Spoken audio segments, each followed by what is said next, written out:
இதுக்கெல்லாம் என்ன அர்த்தம் நான் தேடி தேடி தேடி முருகன் அருளால் தெரிஞ்சுக்கிட்டேன். சரவண பவ முருகனுக்கான மந்திரம். இத 6 முறை சொல்லணும்.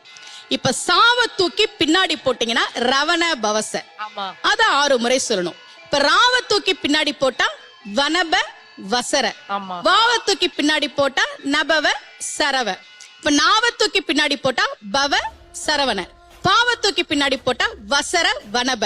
ஒன்னொன்னையும் 6 முறை சொன்னா 6 × 6 36 வரும். இப்படி சொன்னால் 5 நிமிஷத்துல சொல்லிடலாம். கந்த சஷ்டி கவசத்தை 36 முறை சொன்ன பலன் கிடைக்கும்.